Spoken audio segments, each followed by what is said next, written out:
یہ کہتے ہیں کہ بہن نے کوشچن کیا کہ کیا رمضان میں پورا قرآن ناظرہ ختم کر لینا یہ کمال ہے، یا پھر ایک اور شخص ہے جو تفسیر کے ساتھ قرآن پاک پڑھتا ہے لیکن 15 سپاروں سے آگے نہیں بڑھ پاتا، یہ افضل ہے؟ میری بہن آپ 15 سپاروں کی بات کر رہی ہیں، میں بالکل وثوق اور دلائل کے ساتھ ثابت کر سکتا ہوں کہ قرآن عظیم کے ایک رکوع کو اگر آپ ترجمہ اور تفسیر کے ساتھ پڑھ کر اچھی طرح سمجھیں، یہ آپ کے 50 قرآنوں پر بھاری ہے۔ ہماری عوام نے تو سمجھا ہی نہیں ہے، نہ پیغام الہی کو سمجھا نہ کچھ۔ میں آسان الفاظ میں آپ کو عرض کرتا ہوں، ایک بادشاہ نے اپنے غلام کو خط بھیجا اور کہا کہ اس میں 10 احکام ہیں، فوراً سے پیشتر ان کو پورا کرو۔ لیکن جب غلام کے پاس وہ خط پہنچتا ہے وہ پڑھتا نہیں ہے، اس کو سنتا ہے، کیا خوشبو ہے، کتنا پیارا لکھا ہوا ہے، کیا پیارا کاغذ ہے، کیا نفیس فرمان ہے۔ پھر اس کو لپیٹ کے ایک ریشم کے کپڑے میں رکھتا ہے، اس پہ عطر لگاتا ہے اور اوپر رکھ دیتا ہے، روزانہ اس کو اتارتا ہے، چومتا ہے، آنکھوں سے لگاتا ہے، سر پہ رکھتا ہے، احکام پڑھتا ہی نہیں ہے۔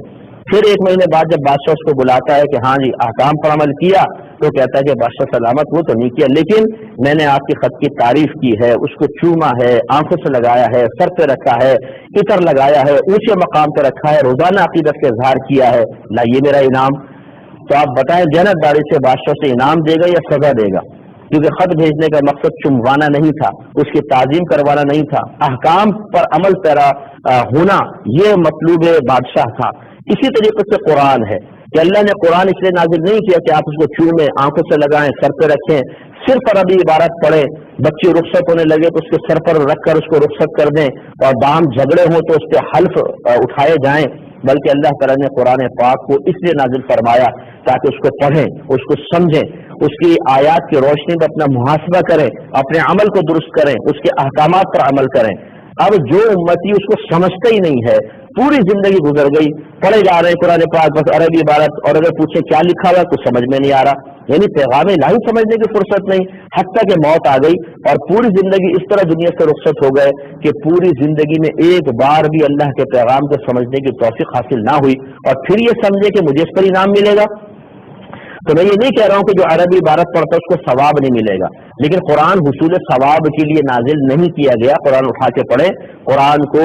اس لیے نازل کیا گیا تاکہ اس کی آیات پر عمل کیا جائے۔ لہذا جو ایک رکوع پڑھے اسے اچھی طرح سمجھ کے پڑھے، پھر اپنا عملی محاسبہ کرے، اگر اس میں کوئی قابل عمل بات ہے اسے اپنی ذات پر نافذ کرے، کسی ممنوع اور شے کا ذکر ہے اور وہ ہمارے اندر ہے تو اس گندی عادت کو اپنے اندر سے نکالے، یہ اس کے 50 قرآن پڑھنے سے بہتر ہے۔ اس بات کو سمجھ لیجئے، میں بلا تمثیل عرض کر رہا ہوں، اس سے نہیں ملا رہا ہوں، بلا تمثیل عرض کر رہا ہوں کہ ایک طرف 100 من پیاز رکھ لیں اور ایک طرف 1 کلو سونا رکھ لیں۔ اگر آپ کو آفر کی جائے کہ 1 کلو سونا لے لو یا 100 من پیاز لے لو، اور آپ کہیں جی 100 من پیاز لیں گے، تو آپ کی بے وقوفی کا پروانہ جاری کرنے کی ضرورت نہیں ہے، سب کہیں گے یہ احمق ہیں۔